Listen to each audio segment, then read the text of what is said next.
Good morning, everybody. Welcome to the Flow Show, Tuesday, 24th of September.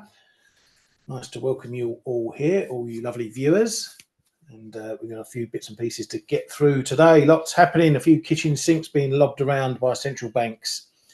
Before we do so, don't forget, you've only got 6 more days to take advantage of our sale price on offer for joining the ForexAnalytix platform. So as you can see the details there, just go to ForexAnalytix.com and sign up there. I believe we've had one gentleman who signed up for 5 years yesterday. Such was his excitement at that sale price. So grab it now. Whatever price you get now, you'll keep for as long as you subscribe. You won't get mugged off at renewal time with a price hike. So get it while it's hot, as we used to say on the old markets down here in London, or up there in London. Right, let's get stuck in. It's just me today. K-Man's got some personal stuff to attend to, so he might be gone for a few days. So it's just me, myself and I, and maybe I'll drum up a guest or two later in the week. We shall see. Right, let's get started in China. And as I've been warning, China really needed to do something to help their economy because the current measures haven't been working. And it seems that we've got the PBOC listening to the Flow Show as well, because overnight or this morning they had this meeting, this meeting between the PBOC and their 2 regulatory boards, and they have decided that at some point, to be decided, they are going to cut the RRR rate by 50 basis points. They're going to cut their 7-day repo rate by 20 basis points. They're going to cut existing mortgage rates by 50 basis points. They're going to cut the MLF and LPR rates by 20 to 30 basis points apiece. They're going to create a new monetary tool to allow funds and other financials to access PBOC funding to buy stocks. And the head of the China Securities Regulator said they will issue guidance for medium and long-term funds to enter the market. So it is kitchen sink from the PBOC, trying to get the economy moving back the right way, trying to prop up the property market and generally bring a bit of a boost to China. Will it work? Who knows? Now, as I said, they haven't actually pulled the trigger on any of these rates. These are going to be upcoming rate changes, but they've decided to drop the bomb on them all in one go. What's not good news, particularly for me, is the fact that the yuan has continued to weaken. Dollar yuan has continued to weaken, i.e. the yuan strengthening. We've now had to move down to 703. Now, this goes against my strategy and thoughts that if they did throw the kitchen sink at this, we would see the yuan weakening, i.e. dollar China going back up. That hasn't happened. So when I have a plan and the price doesn't go according to that plan, I get very cautious. So I'm not adding to my longs right now. At the very most, I might add down into the big 7-figure just as a little feeler to add to the position there. That will be my limit though. But I'm not got any great conviction about this trade now, nor have I got any conviction about adding little bits and pieces. Now, as I said, I have been keeping this trade very small already, just because of the price action, the way it's been going. But the fact that they've done this move and we haven't seen one weakening is, as I say, it goes against my thinking. And if I'm wrong, I'm going to protect losing too much money. So if I get a rally, maybe back to 706s, 707s, I might even cut out the whole trade, try and take as little loss as possible, or try and scratch it and then reassess the position. It does seem in this move that they are happy to continue to let the yuan strengthen, even though they haven't explicitly said so. So it's a case of let the price action do the talking. So a big set of policies from China. And so far, it's being seen and taken positive in 2 formats, in risk as well as in Chinese yuan strength. And I'll talk about some of those risk assets shortly. Right, moving on from China over to Japan, and it was PMI day over there for those guys. Manufacturing coming in a smidge softer at 49.6 versus 49.8 previously. Was expected to go up a pip, but that's still in contraction. However, services, that did improve by 2 pips to 53.9. We've had EURGBP out this morning as well, saying it's appropriate to raise rates if trend inflation heightens in line with our forecast. And if trend inflation moves to around 2%, it is desirable to move our policy rate to near levels seen neutral to the economy and prices. We will raise interest rate if the economy prices move in line with our forecasts shown in our quarterly outlook report. That's a key line because I believe the next meeting in October will be their next quarterly outlook report. So what goes on in there could give us a bit of a clue as to whether they're closer to hiking or not. He says the financial market is still unstable, and speaking on the yen, he said the unwinding of short-term speculative yen positions, which was partly behind the August market rout, has likely run its course. So that last hurrah, shall we say, in down move in yen pairs, particularly dollar yen, he's saying that was the unwind of speculative move, all this going up here. He says that's probably almost unwound, and he would know because he'll be in close contact with a lot of their banks, agent banks and whatnot, so they will know what flows have gone through there. Over at the RBA, they held their rate as expected, but we did get a bit of a shift in language. It was a bit of a sideways shuffle, shall we say, rather than a big step. The statement said that inflation remains above target and is proving persistent. The board is not ruling anything in or out. It was RBA's Bullock who really did the shuffle to a less hawkish stance. She said recent data has not materially affected the policy outlook. Rates are going to remain on hold for the time being. That was all pretty much standard as per prior meetings. But then she said that the board did not explicitly consider a rate hike at the meeting. Now, in pretty much the last few meetings, a rate hike has been discussed, and the case for and against has been discussed in detail. You only need to read the last minutes to see that. So that was the sort of language I was looking at for a shift from the RBA, that they remove explicitness to hiking, and it looks to be the case. So she said they did not explicitly consider a rate hike at the meeting, and the format of discussion changed at this meeting. She said in the near term, the board doesn't see interest rate cuts, but the board did discuss whether to change policy messaging. We are not thinking of what size we might eventually cut rates by. Then she added that the pause may support the Aussie dollar and help with inflation. So a bit of thinking behind why they stand and hold is that it might give a boost to the Aussie dollar and help with their inflation fight, using the currency to do the job for them. So, as I say, a little bit of a shuffle. It looks like the threat of hikes has been pushed further off the table or towards the edge of the table.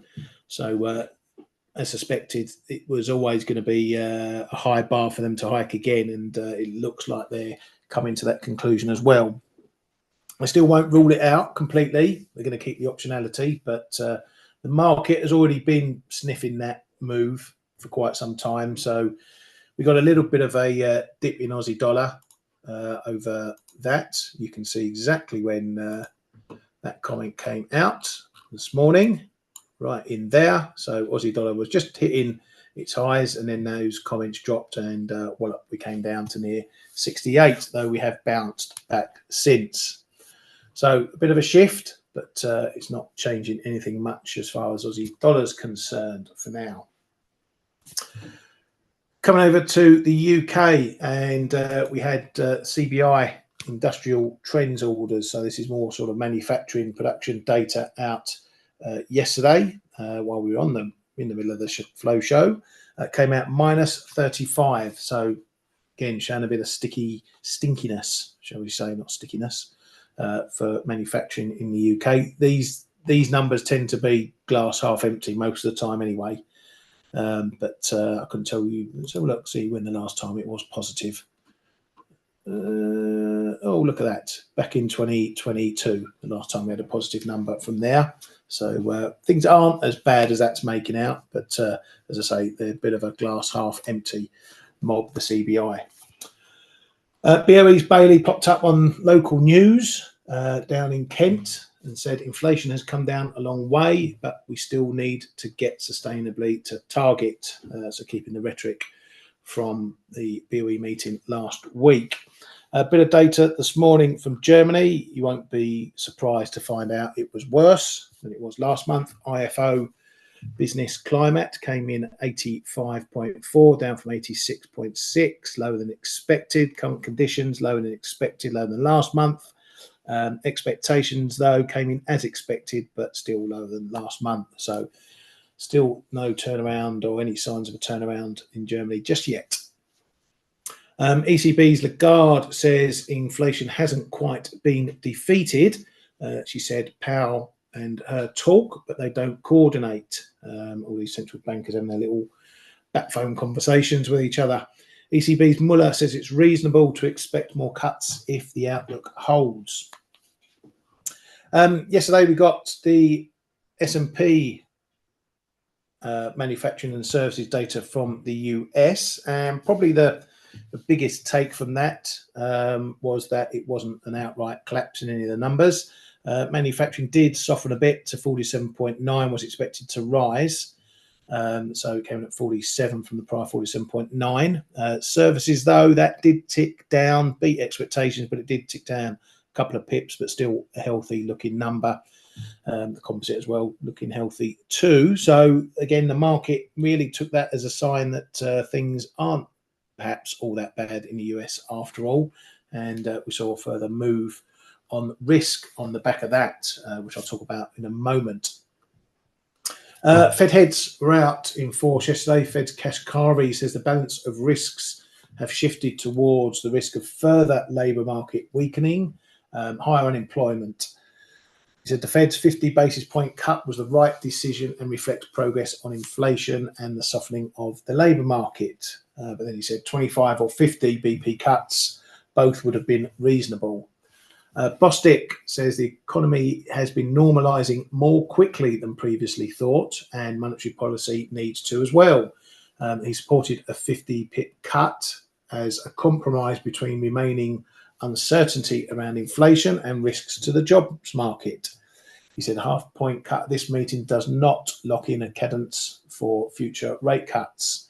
The Fed is not in a mad dash to neutral, and in favour of not rushing judgment or assuming the job is done on inflation. He feels the neutral rate is in the 3 to 3.25% range. The ever-excitable Fed's Goolsbeast is in a little bit more of a rush. He says many more rate cuts are likely needed over next year. Rates need to come down significantly. A lot of cuts are to come over the next 12 months if conditions continue like this. He says he's comfortable with the Fed's 50 cut because it shows a focus on the risks to employment, not just inflation. He says overall, the economy has some warning signs and some strength. He says a 0.7% increase to unemployment over a year is usually a warning sign of economic weakness. He says rising delinquencies is another warning sign. So very dovish, bearish sounding Goolsby there. I think he's a voter next year, so he's going to be in the hot seat next year. So we'll have to see. He is a very excitable chap. It's always something's happening big one way or the other. Right, expectations for rates. We've seen an increase in ECB rate cuts for October. Now at a 40% chance. They have been flickering around that 40-50% mark. Expect that to pick up as we move closer to the next ECB meeting, particularly if we keep getting stinky numbers out of the Eurozone. Reuters run a poll of their economists for the S&P this week, and 30 out of 32 expect them to cut 25 pips on Thursday. We've got some goalpost moving by the UK Chancellor. She's considering changing how the government's fiscal rules are calculated, which supposedly will allow them to nab billions more pounds in capital spending. So if you don't like the rules, change them, and then you can create money out of nowhere that wasn't there before. Amazing, eh? Trump, if he gets in power, he's threatening John Deere with tariffs if they move their manufacturing business to Mexico. So he's already getting the threats out to businesses if they jump ship out of the US. And over in Russia, the Kremlin's been out saying we have no alternative but to achieve all our aims in the military operation in Ukraine. So that keeps the rhetoric going over there. No hint that we're going to get to any resolution anytime soon. That's it, all I've got from the news headlines and bits and bobs. So we'll get stuck into what's coming up today first. I don't think we got an awful lot, bit of house price data to kick us off later on. A few more speakers, Fed speakers popping up too.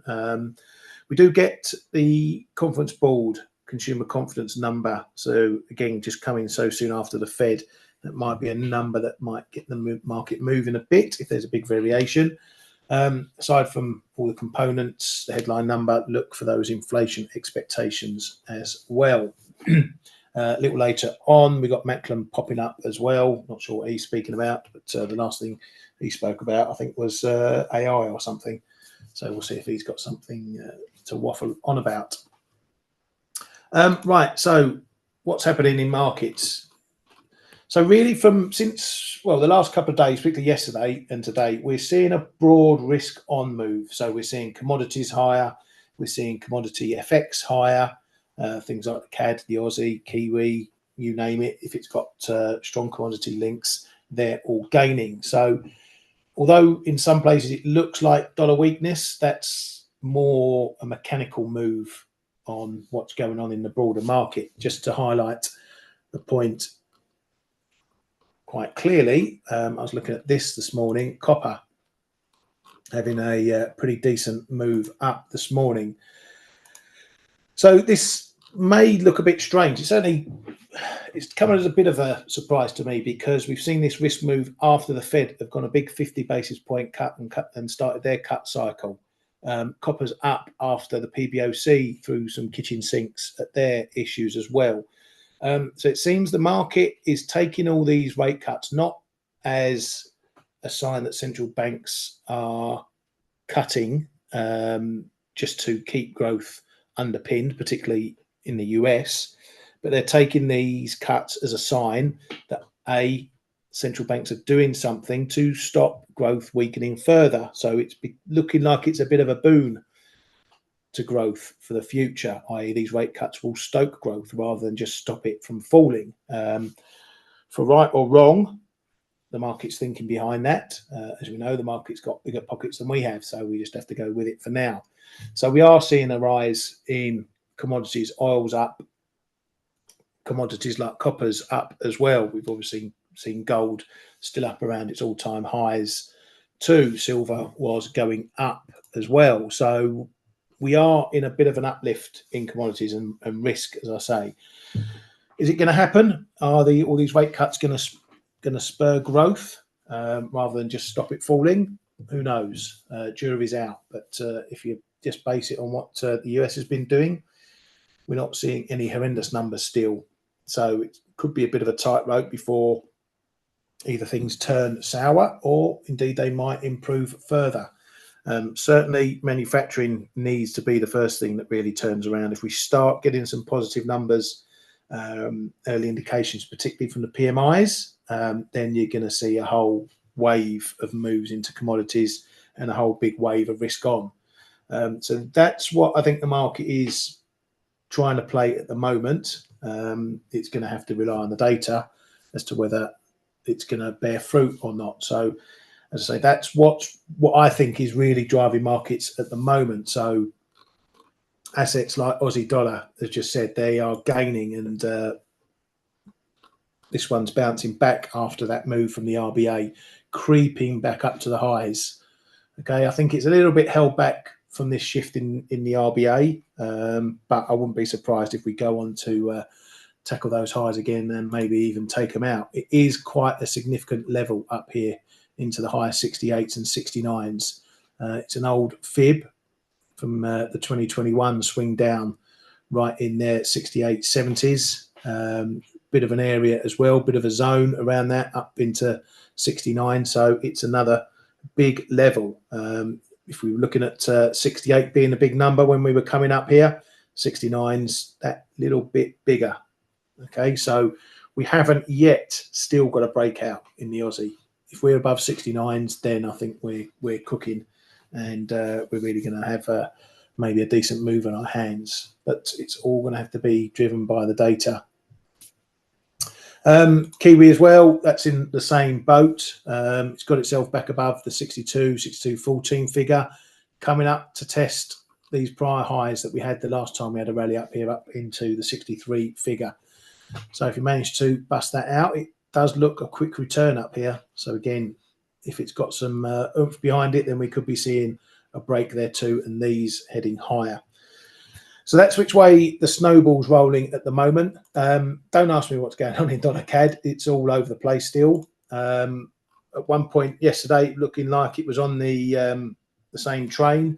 We had a move down through 135 as oil was rallying, and then oil stopped rallying and came off, and this one still kept going down. So this one is really flaky at the moment in terms of what it's following. And what are the drivers behind it. But it is, again, looks like CAD's weakening again on this risk move more so than what's happening in the dollar. So we know the range to play up into this 136, 136.14. That may become another solid zone again. It's already looking like it's becoming resistance around that bottom of the zone after we had this move. So I expect that to be sticky again. But now we might be testing these downside levels, and we'll see what happens down here in this zone. We had a little break, got close to my next level, we had a bounce, and then the bottom of the zone became support again. So this zone is going to be important. Through there, we'll test this low. If we hold that low, then we're probably going to range for a bit, and we might get a look back up 135s, 136s. If we do break here though, then I think it's going to need a bit of influence from oil. So if oil's breaking up, 70, 75 bucks, maybe up towards 80 bucks, then the CAD is going to strengthen further, and we might get a push down. Where that goes again is anyone's guess, but down towards 32s, 31s, that's going to look pretty juicy from a tech point of view. Just if I bring it onto a wider chart here. This is quite a big level down here, big area down here. There have been lots of traffic through there, and especially down into the 130s, which is a big old zone. But we're far away from that yet, so let's not get too excited. But at least the drivers for now. Euro sterling, that's continuing its march lower. It was holding up for 5 minutes around that 183.40s area. Which was those lows, but as you can see, we were messing around there for a little while, then we broke it, and it's immediately become resistance. So that tells you exactly what the market's doing with this one. It's always difficult to try and get this one in a reasonable focus in the time frames, because there's so much time between when we've got all these lows down here. So we're through there. It really is down to the big figure now. We're going to see stuff around 83, but then 82.76, as you can see, is a bit of a level, and then much bigger than that. I'll just go into a cleaner chart. We get down to the 82 level down there. So 3 or 4 levels still to go, but we could be heading for a move down there if this keeps continuing. And that's quite possible because cable is continuing as well, still the strongest one. Let's give it to these fibs for the moment. I'll draw them back on later. Pretty strong rally.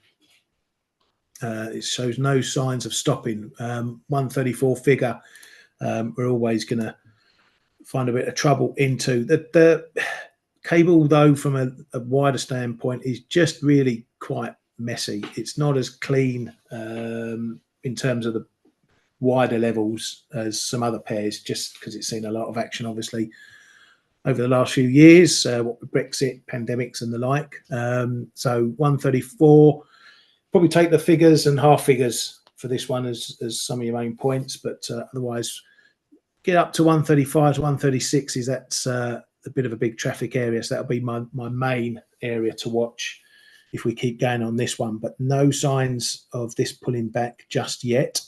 So as I say, that could keep euro sterling going for a bit longer anyway. Let's have a quick look at stocks because they're on the move as well.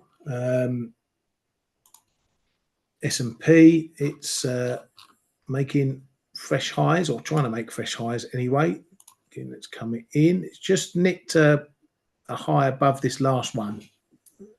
You could call it a hold or whatever, but even if moves like this just nick a new high by a couple of pips, that still shows that the market wants to go. But you know, we might be able to call this a level up here now. If we see a bit of a pullback from here, we'll have at least a very short-term intraday double top possible, and then we'll see if we want to dip back. But if we don't dip back too far, maybe not even as close to the 57 figure, and we turn up here, then we're probably going through, if we're not going through already. So again, it might be a case we just have to sit on our hands and wait for a more definitive top to form. Yes, Brown, the egg is cracked. So might have to just, as I say, wait for a more definitive top to form before we start thinking, or before shorts can start thinking about piling in against that. We know the levels down below that we have to rely on. As I said, 5,700 in the first instance, but this zone here is the main support zone because that was the big old break point there. Gold, I know all you gold fans are hovering around. So a potential fake out of this one. We had this move yesterday, you know, as I said, on the or this morning on the risk bandwagon, particularly coming around the PBOC time when they're dropping all those bombs. So a bit of support for gold, but it hasn't lasted again. A bit like this move. We had a little pop above on Monday, didn't last, came back below. We've had another move above, hasn't lasted, we've come back below. It's looking like it might resist again. I don't know, we'll see how that develops. But this type of move, it smacks a bit of exhaustion. Okay, when you try these, hit a level, try a break, fail, try a break, fail, it just suggests that maybe the market might be finding a bit more of a balance. It's making it a bit tougher to break up. But if we go above there now, in this move, say over the next couple of hours, get back above there, then probably we are going on to make new highs. But if we hold this level again, let's say through the rest of the day, then that's going to maybe solidify this area as a bit of a top. And then again, if that happens, we'll probably see a bit of a pullback, and we have to watch for where that goes to. So bit of a coin toss here at the moment as to whether we're going to plow on up. We're still making higher highs and higher lows. So, you know, that pattern is still in play, but now we're at a bit of a crossroads here on what this is going to do from now on. I did mention oil, UK oil, busting up into the 75s now. Again, a bit of a risk on move, but obviously the ongoing dramas in the Middle East is still playing a little bit of a part here as well. US WTI also creeping up. We're right into an old traffic zone here, 72, 73s. So this is going to be a fairly big test for US oil markets, at least. You can see there, it's a big old traffic zone. So what happens here could be a bit of a decider. If we crack on up through there, then you're going to see FX, as I said, like CAD gaining further. In the yield space, notice that we're getting a move more at the longer end than we are in the shorter end. If you compare what's happening to 2-year yields here, let's come on to a bit of a shorter time frame. We're still nudging along the lows here, not in a rush to go higher. So this is reflecting the market's view of short-term rates. At least the Fed's cutting. They're going to be cutting through potentially the rest of this year and into next year, or every meeting as far as Gall's Beast is concerned. So we're seeing short end yields relatively stable, and the long end has been picking up, though creeping up further. Again, that's a potential sign that the Fed may get rates to zero, and if to neutral, and if that neutral is stimulative for the economy, then we'll see the economy grow, inflation grow, wages grow, inflation pressures, so on and so forth, and thus rates may have to go higher again. So again, this is a bit of a risk trade as well, risk play as well, just on the path of rates and what that may induce. Right, what do you guys and girls got going on? Ali, you're late. Where's your late note? You can't be late for the show, otherwise you have to put you in detention. You'll have to write 100 lines. I must not be late for the flow show. Right, let's see what's going on. Does this happen to me? Right. Last night you were tired and placed some orders in dollar Swiss. Somehow didn't put your full slot size in.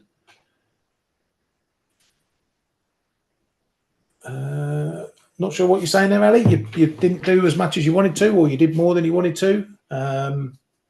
Anyway, looking at dollar Swissy, which will keep a bit of a beady eye on as we're heading into the S&P this week.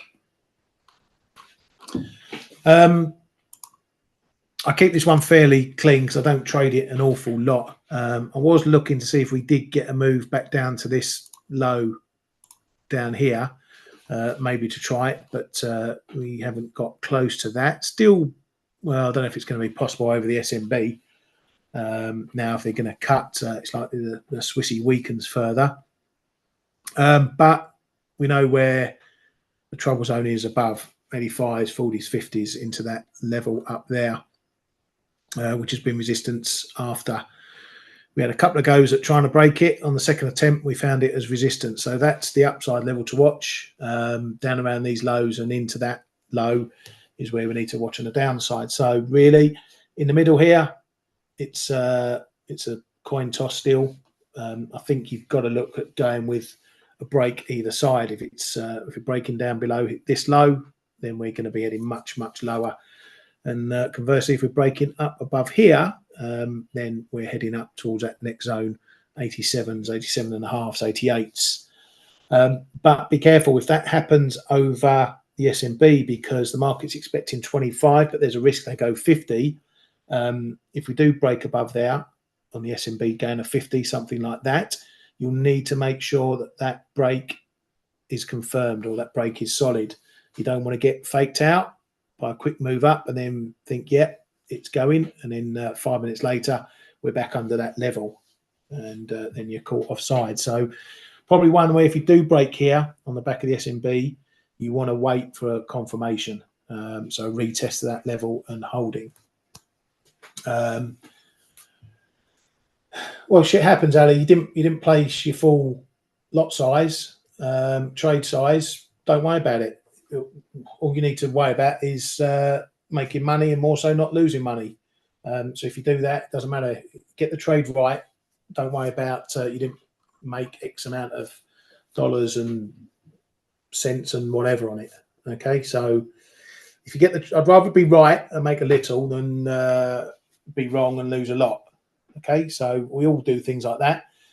Look at it the other side. There's plenty of people, and plenty of us have done it, where you've put in the wrong lot size, put in far too much than you wanted to, and then you shit yourself that you've put on a huge trade that you didn't mean to.